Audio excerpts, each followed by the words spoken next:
I'm travelling with World Expeditions to spend time with one of the oldest cultures left in the world. So we've just arrived in ARNHEM Land, which is in the Northern Territory of Australia. ARNHEM Land is bound by the Gulf of Carpentaria and the Arafura Sea. It is owned by Aboriginal people and special permits are required to enter.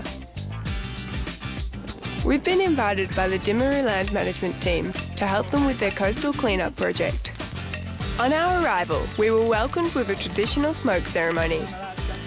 The ceremony pays respect to ancient Indigenous traditions and to ward off unwelcome spirits. Welcome to Cape Arnhem. By combining traditional land management and Western science, the Dimmeroo Rangers strive to protect their land and their culture for the future. This logo represents the two moitis working under the one umbrella. This flowers is called Mauka, and it's the meaning of all the people working together. The vine brings us together. On our way out to camp, we decided to stop and grab some morning tea.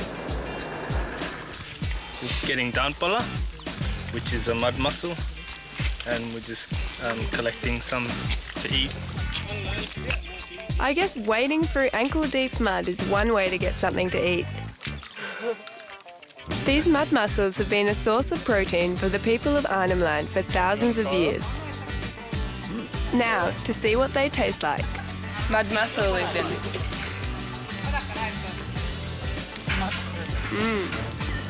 These mussels are considered an absolute delicacy by the Aboriginal people of the area. How is it? It's like a salty mussel mixed with an oyster. A bit chewy. I reckon one's enough for me. From the bush, we head straight to the beach to find out what the biggest problem is for these rangers. Every year, more than 6 million tonnes of rubbish get dumped into the sea. Due to the ocean's currents, most of the rubbish that gets dumped in Southeast Asia ends up on these remote beaches. We're going to spend the next couple of days helping the rangers pick up as much rubbish as possible.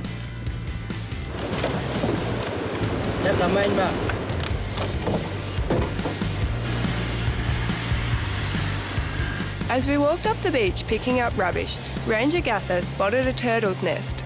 We found greenback turtle nest. Greenback turtles are endangered. However, because turtle eggs are a traditional food source, Indigenous people are allowed to take them. With a bucket of fresh turtle eggs, we decided it was a good time to take a break for lunch. We headed down the coast to one of the rangers' favourite lunch spots.